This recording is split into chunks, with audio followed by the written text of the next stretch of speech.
terpidana itu tanpa syarat, bukan grasi, bukan pemotongan masa tahanan, melainkan bebaskan tanpa syarat. Kenapa?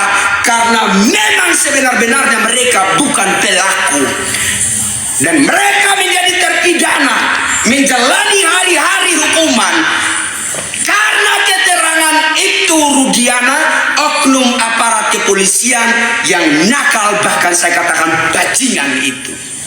Dan negara harus berani menunjukkan wibawanya di mata itu Rudiana, bahwa negara lebih tinggi dari itu Rudiana. Jangan masyarakat melihat kesan bahwa negara takut terhadap itu Rudiana. Polri harus menunjukkan wibawa di hadapan itu Rudiana, bahwa Polri memiliki integritas. Tugas pokok dan fungsi Polri adalah menegakkan hukum tanpa pandang bulu, tidak tajam ke bawah dan tumpul ke atas. Terhadap semuanya sama tajam, bahkan terhadap oknum aparat kepolisian bajingan bernama Ibtu Rudiana.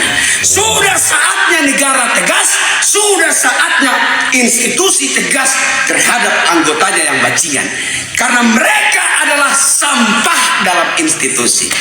Salam merdeka, hidup rakyat. Assalamualaikum warahmatullahi wabarakatuh. Berjumpa lagi bersama saya Bayu Raden 69. Seperti biasa guys, kita mau reaction video yang lagi viral guys. Masih di seputar kasus Pina guys. Masih di seputar kasus Pina. Ini ada video dari Bang Kristianto Yanoni guys. Bebaskan 7 terpidana, katanya abang-abang ini guys ya. Gimana videonya? Habis ini kita simak bareng-bareng. Tapi sebelum ke videonya, alangkah baiknya kalian subscribe, like, dan komen dulu ya, biar berkembang akun ini, biar saya bisa mengasih informasi terbaru buat kalian. Oke guys, yang sudah subscribe terima kasih banyak-banyak. Masih di seputar kasus Pina guys, Pina lagi guys ya. Kita lanjut ke video berikutnya ya. Gimana videonya? Kita simak bareng-bareng yuk. Let's go, check it out. Saja ini merupakan pengalihan isu dan kaget-kaget Ferdi Sambo bebas.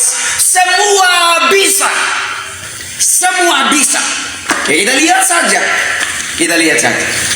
Yang menjadi persoalan bagi saya adalah kenapa pengalihan isu itu harus mengorbankan rakyat lemah yang tidak berdosa. Di mana hak asasi manusia yang dijunjung tinggi oleh negara ini? Ya. Sudah rusakkah moral bangsa ini? Sudah matikah moral negara kesatuan Republik Indonesia? Sehingga hanya untuk sebuah pengalihan isu harus mengorbankan masyarakat lemah yang tidak berdaya? Sudah sebegitu kejamnyakah negara ini? Sudah sebegitu bengisnyakah negara ini terhadap rakyat lemah? Lalu Bapak Presiden Republik Indonesia Insinyur Haji Joko Widodo tolong didengerin. Bapak Kapolri Jenderal Listio Sigit Prabowo tolong didengerin. Sudah sebegitu kejamnyakah negara ini terhadap rakyat lemah? Sudah sebegitu kejamnyakah negara ini terhadap masyarakat yang tidak berdaya, Pak? Semalam saya ngobrol dengan seorang teman, ya.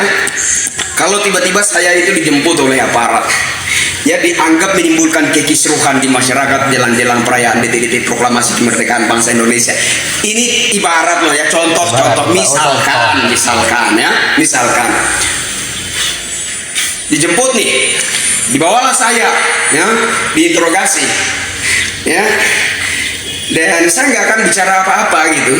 Saya hanya minta kertas kosong.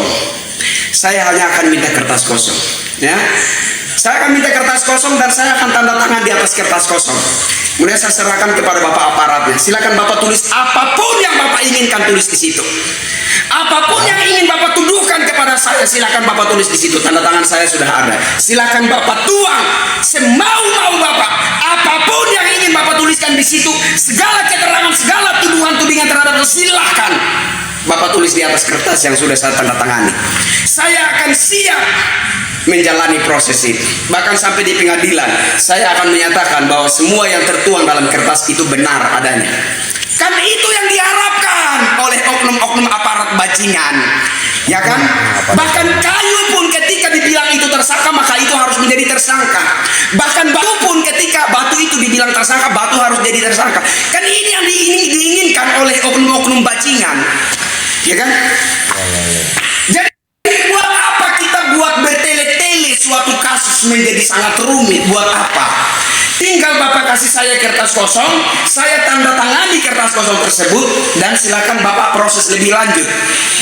Setelah itu saya minta Bapak kencing supaya saya minum. Setelah itu saya minta Bapak kencing supaya saya minum.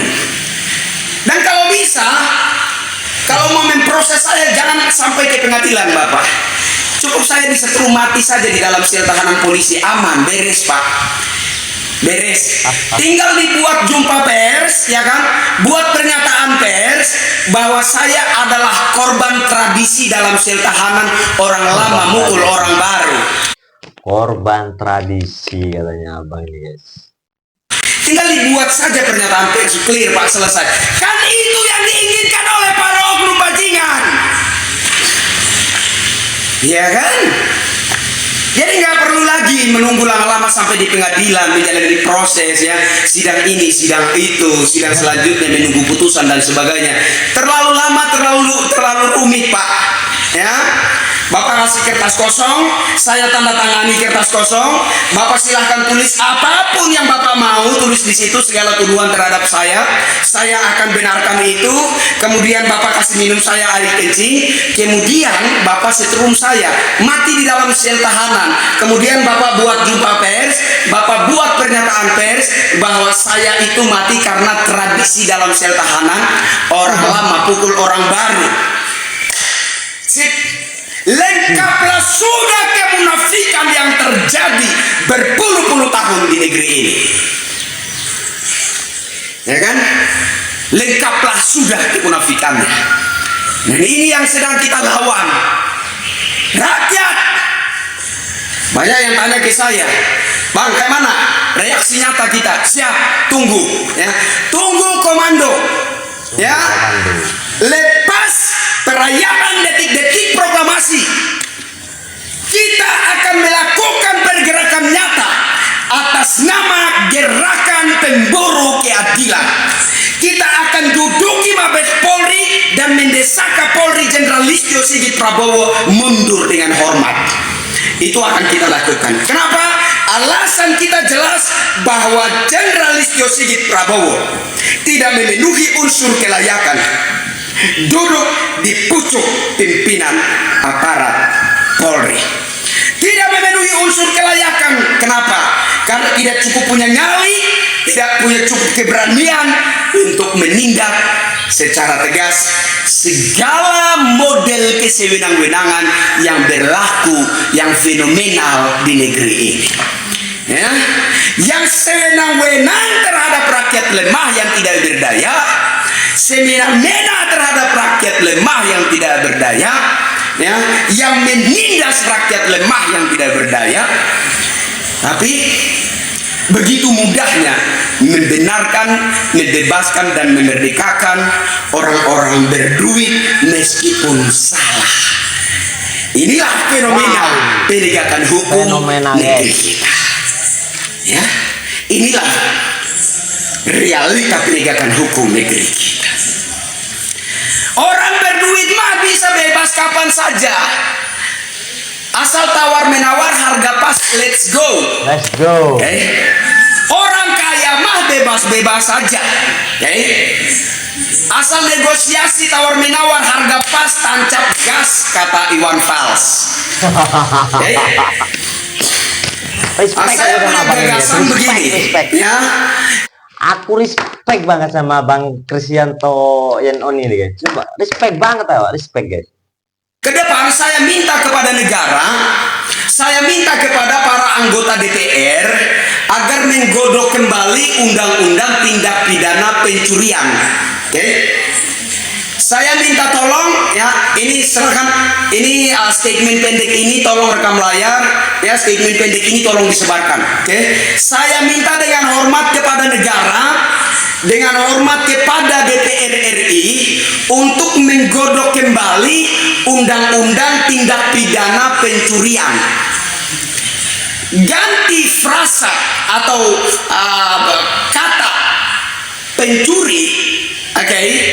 ganti frasa pencurian itu dengan kata koruptor. Begitu. Jangan ada istilah pencuri di negeri ini. Jangan ada istilah pencurian, jangan. Oke? Karena kalau Anda mencuri, Pak, Anda mencuri, saudara, ketika Anda masuk, ya, diinterogasi oleh aparat penegak hukum, maka Anda akan digocok habis-habisan oleh oknum-oknum aparat kepolisian. Tapi kalau koruptor enggak ada. Ketika Anda dituduh sebagai pencuri, maka Anda akan dilumat habis oleh oknum-oknum aparat kepolisian. Oke? Kenapa? Karena kata, ya, kosakata yang digunakan adalah pencuri. Oke? Frasa yang digunakan adalah pencurian. Nah, saya minta tolong dengan sangat kepada negara, kepada DPR RI untuk menggodok kembali suku kata pencuri. Jangan dipakai, Pak, dalam undang-undang tidak pidana pencurian, ya. Frasa pencurian itu jangan dipakai, Pak, ya. Ganti dengan kata koruptor. Ganti dengan kata korupsi. Ya, Pak, Bapak Presiden, ya, Ibu Puan Maharani, Ketua DPR RI, kalau bisa di akhir-akhir masa periode ini, tolong digodok kembali itu undang-undang tidak pidana tentang pencurian, ya. Jangan ada kata pencuri, ganti dengan kata korupsi. Oke? Jangan ada frasa pencurian, gantilah dengan kata koruptor. Kenapa bedanya pencuri dengan koruptor? Ketika Anda dituduh mencuri, maka Anda akan habis digocok oleh oknum-oknum aparat kepolisian. Tapi ketika undang-undang itu dirubah menggunakan kata korupsi atau frasa koruptor, maka ketika Anda masuk di kantor polisi, Anda akan dihormati oleh oknum-oknum aparat kepolisian. Akur kita, Pak. Akur. Ya. Hilangkan kata pencuri. Suku kata pencuri tidak boleh dipakai lagi. Suku kata pencuri tidak boleh dipakai lagi dalam undang-undang tidak pidana pencurian. Tidak boleh lagi ada frasa pencurian. Gunakanlah kata koruptor. Gunakanlah kata korupsi. Karena ketika ada kata korupsi, ketika ada kata koruptor, maka ketika Anda masuk kantor polisi, Anda akan disegani dan dihormati oleh para oknum aparat penegak hukum. Akur kita, akur ya, jelas ya.